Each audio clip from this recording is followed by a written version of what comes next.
Finally আহি আমি Africa পালোঁ। এতিয়া আপোনালোক আফ্ৰিকাৰ ঘন জংঘলৰ মাজত লৈ যাম। আহি থকা পাছত আছে ৰ'ব, গাড়ী আছে এয়া আফ্ৰিকা। আমি মথাৰিত উঠিলোঁ। আফ্ৰিকাৰ জংঘলত বহুত গৰু দেখিছে বৰ্তমান। সৌখন দেখিছেনে? ঘন জংঘল আফ্ৰিকা বুলি কয় এইখন। এইটো নদী, আফ্ৰিকাৰ নদী, এইবিলাক গৰু। এইটো মই আফ্ৰিকাত পষ্ট এটা দিওঁ।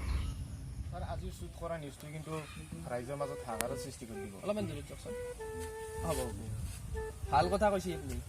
আপোনাৰ ভাগ্য ভাল বুজিছি, মোৰ নিচিনা সাংবাদিক এটাৰ লগত কেমেৰামেন কৰিব পাৰিছে। হৈ দিয়ক ছাৰ, কালি আমি যোনটো কামৰ কাৰণে যোৱা কথা আছে, সেইটো কামৰ কাৰণে যদি সেইটো কামত যাই আমি সফল হ'ব পাৰোঁ, তেতিয়াহ'লে মোৰ নাম দাম চব বাঢ়ি যাব, লগতে আপোনাৰো। হৈ দিয়ক, যি হয় আপোনাৰ কৃপাতে আছে ছাৰ। সেইটো হয়, কিন্তু শুনক বৰ্মন, কালিৰ কামটো আমি অলপ কিছু পৃথক ধৰণে কৰিব লাগিব, যাতে সি লাজ পায়। হ'ব দিয়ক দাদা, মই আছোঁ আপোনাৰ লগত। অ'কে, কালি তাৰ সাহিত্যগিৰি পাতিব লাগিব।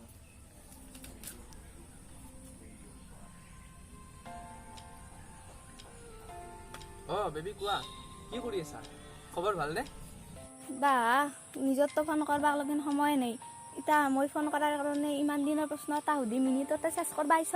নামটো যোৱা তোমাক। তোমাৰ মানে মোৰ ওপৰত খং উঠি আছে ন?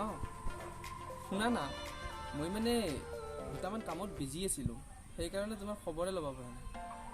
হ'ব, তোমাৰ কাম থৈ দিয়া। মত কৰি তোমাৰ কামটো ইমান ইম্পৰ্টেণ্ট হ'ল না, সঁচাকৈ নামটো এইবাৰ। আচ্ছা বেবী, শুনা না, আমি এদিন ক'ৰবাত ফুৰিব যাম দিয়া। কি তুমি সঁচাই কৈছা? তুমি ইমান ভাল, কালি যাম দিয়া। কালি যাবা নোৱাৰিম হা, কালি মানে মোৰ এটা ডাঙৰ কাম আছে, সেইটো কৰাৰ পিছত পৰহি আমি যাম, হ'ব না? হয় নেকি? ঠিক আছে, হ'ব দিয়া। তোমাৰতো মত কৰি কামটো বেছি ইম্পৰ্টেণ্ট ন? বেয়া পালা? কালি মানে মানুহ এজনৰ লগত ডাঙৰ ইণ্টাৰভিউ এটা আছে। নাই বেয়া পোৱা নাই দিয়া, ভালকৈ কৰবা ইণ্টাৰভিউ। এতিয়া বাই। হেল্ল' সেই চালা কাটলা কে। দেখা আপুনি ৰেডি না? মই ৰেডি। আপোনাক যি কৈছিলোঁ মনত আছে না? আছে ৰ এই সন্মানীয় সাহিত্যিক আহিছে না? আহিছে বলক। বোলক আমি সোনকালে আৰম্ভ কৰোঁ। নমস্কাৰ, সত শ্ৰী আকাল, আদাব। ডেকা ফেক্টৰীৰ অন্য এটা শ্ব'লৈ আপোনালোক সকলোকে পুনৰবাৰ স্বাগতম জনাইছোঁ। আজি আমাৰ মাজত উপস্থিত আছে অসমৰ এজন হৃষ্টপুষ্ট সাহিত্যিক নৰেন দত্ত। আপুনি আহিব লাগে। মই পোনপ্ৰথমতে অসমবাসী ৰাইজলৈ মৰম যাচিছোঁ। হয় দত্ত, আপোনাক নতুনকৈ চিনাকি কৰি দিয়াৰ কোনো প্ৰয়োজন নাই। আপুনি বৰ্তমান অসমৰ হিয়াৰামঠু হৈ পৰিছে। গতিকে আপোনাৰ মোৰলৈ মোৰ পোনপ্ৰথমতে এটা প্ৰশ্ন আছে যে আপুনি সাহিত্য লিখাটো কেতিয়াৰ পৰা ষ্টাৰ্ট কৰিলে? সাহিত্য লিখা মই যেতিয়া জন্ম হৈছিলোঁ তাৰ দুদিন পিছৰ পৰা মই সাহিত্য লিখা আৰম্ভ কৰি দিছোঁ। ইমান সৰুতে আপুনি সাহিত্য লিখিছিল না? মই জন্ম হোৱাৰ পিছদিনাখন মই গাৰ্লফ্ৰেণ্ডক লৈ শ্বিলঙৰ পৰা ঘূৰিও আহিছোঁ। কি কৈ? বিশ্বাসেই হোৱা নাই। অলপ হোৱা নাই। আমি ইটাক লৈকে গাৰ্লফ্ৰেণ্ড পতাব মানে আপুনি জন্ম 2 দিন পিছত গাৰ্লফ্ৰেণ্ড, ক'ত বিশ্বাস হ'ব? মইতো জন্মৰ আগৰ পৰাই পতাই থৈ আহিছোঁ দিয়াচোন, সেইটো বেলেগ কথা। কিন্তু আপুনি যদি বিশ্বাস হোৱা নাই, মই ফোন লগাই দিওঁ। নালাগে, আৰু বিশ্বাস হৈছে। ফোনত গেছি যিহেতু বিশ্বাস হৈছে। অ'কে, আপুনি যে সাহিত্যবিলাক লিখে, আপোনাৰ মাথাত কেনেকৈ? মানে মই যেতিয়া হাগিবলৈ যাওঁ, তেতিয়া মই বহুত ধৰণৰ হাগিবলৈ যোৱাৰ পিছত মই বহুত ধৰণৰ চিন্তাসমূহ মোৰ মাথাত আহিবলৈ আৰম্ভ হৈ যায়। আপুনি হাগাৰ লগতে সাহিত্য ওলাই আহে নেকি? একদম মোৰ হাগিবলৈ যোৱাৰ পিছতে মোৰ বিভিন্ন ধৰণৰ চিন্তাসমূহ আহি যায়। তাৰ পৰাই যিবিলাক ভাল লাগে, মোৰ নিজৰ পচন্দ হয়, সেইবিলাক চিন্তাসমূহ মই কেপচাৰ কৰি লওঁ, ধৰি লওঁ। গুটো ধৰি লওঁ? তেৰিকা গু নহয়, চিন্তাসমূহ কেপচাৰ কৰি লওঁ। চিন্তা মই গু বুলি ভাবিছিলোঁ। তাৰপিছত সেইবোৰ ধৰি ৰাখি মই যেতিয়া তাৰ পৰা ওলাই আহোঁ, তাৰপিছত মই চোতালত, মোৰ চোতালত এখন মেজ আৰু চকী এখন সদায় থাকেই তাত। সাহিত্য মানুহ তাতে থাকেই। তাৰমানে সেইখনত দৌৰি গৈ পিনে সেইখনত বহো, লগে লগে মই লিখা আৰম্ভ কৰি দিওঁ। বস্তুটো ধুই আহে না আপুনি? ধুই আহোঁ। মই আৰু নোধোকাই আহা বুলি ভাবিছিলোঁ। তেৰি ইমান লেতেৰা নহয় দেই। ধুই পিনি মই নৰখোৱে আৰু ডাইৰেক্ট টেবুলত বহি যাওঁ। অ'কে, ঠিক আছে। আপোনাৰ লাষ্ট এটা কুৱেশ্যন বুলি নকওঁ, দৰ্শকৰ পৰা এটা অনুৰোধ আছে।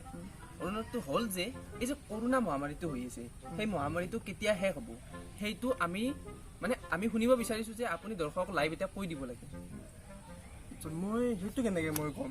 কিয়? আপুনি বোলে সাহিত্যিক মানুহ। মই সাহিত্যিক, মই বৈজ্ঞানিক নহয় ন।